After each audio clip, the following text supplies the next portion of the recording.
जिस देश के पास जितना अधिक सोना होता है उस देश की मुद्रा भी उतनी ही मजबूत मानी जाती है। अमेरिका में 8,133 टन सोना रिजर्व में है, इसलिए उसका डॉलर पूरी दुनिया में सबसे ज़्यादा महत्वपूर्ण है। दूसरे नंबर पर जर्मनी जिसके पास 3,352 टन सोना है। तीसरे नंबर पर इटली 2,451 टन। चौथे नंबर पर फ्रांस जिसके पास 2,436 टन सोना। पाँचवें नंबर पर रूस जिसके पास 2,332 टन सोना। छठे नंबर पर चीन जिसके पास 2,191 टन सोना। सातवें नंबर पर स्विट्ज़रलैंड जिसके पास 1,040 टन सोना।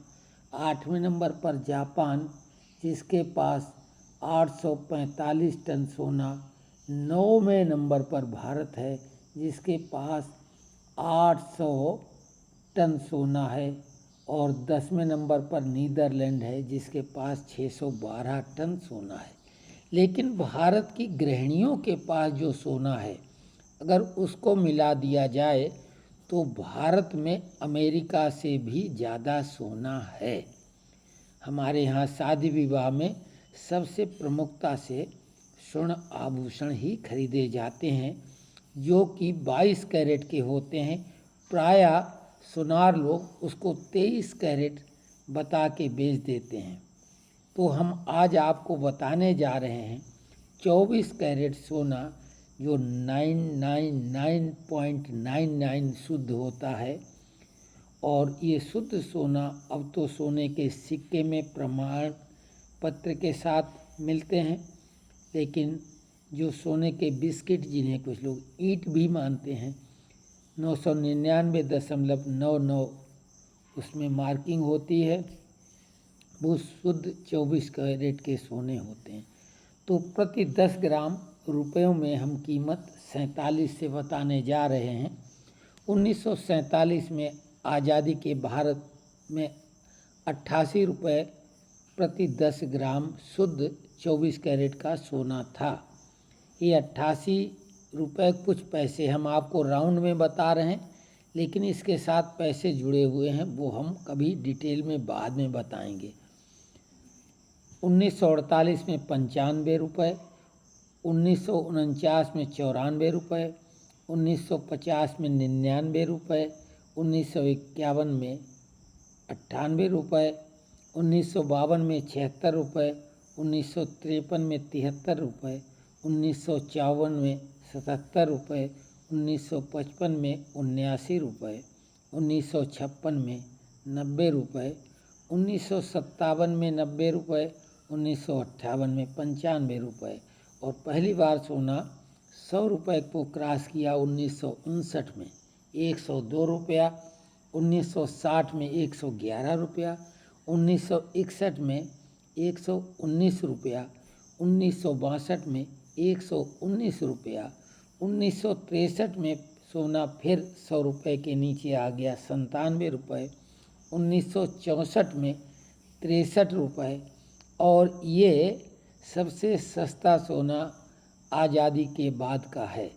1964 में 63 रुपये, 1965 में 72 रुपये, 1966 में 84 रुपये, 1967 में 102, 1968 में 162 रुपये, 1969 में 176 रुपये, 1970 में 184 रुपये, 1971 में 193 रुपये, 1972 में 202 रुपये, ये 72 में 202, 100 को क्रॉस करके 202 पहुंच गया।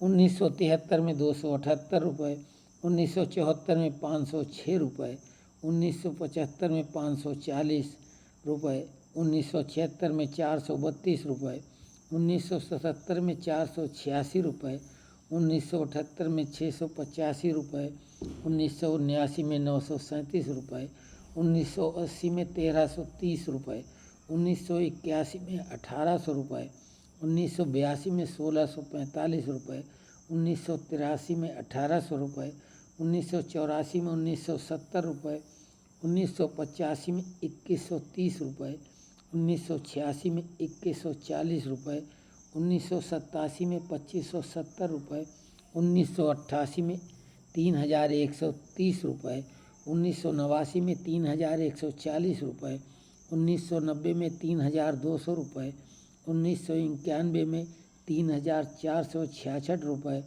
1992 में 4334 रुपये, 1993 में 4140 रुपये, 1994 में 4598 रुपये, 1995 में 4680 रुपये, 1996 में 5160 रुपये, 1997 में 4725 रुपये, 1998 में 4045 रुपये, 1999 में 4234 रुपये, 2000 में 4400 रुपये, 2001 में 4300 रुपये, 2002 में 4990 रुपये, 2003 में 5600 रुपये, 2004 में 5850 रुपये, 2005 में 7000 रुपये, 2006 में 8400 रुपये, 2007 में 10800 रुपये, 2008 में 12500 रुपये, 2009 में 14500 रुपये, 2010 में 18500 रुपये, 2011 में 26400 रुपये, 2012 में 31050 रुपये, 2013 में 29600 रुपये, 2014 में 28006 रुपये, 2015 में 26343 रुपये, 2016 में 28623 रुपये, 2017 में 29667 रुपये, 2018 में 31438 रुपये, 2019 में 35220 रुपये, 2020 में 48651 रुपये, 2021 में 50045 रुपये, 2022 में 52,950 रुपये,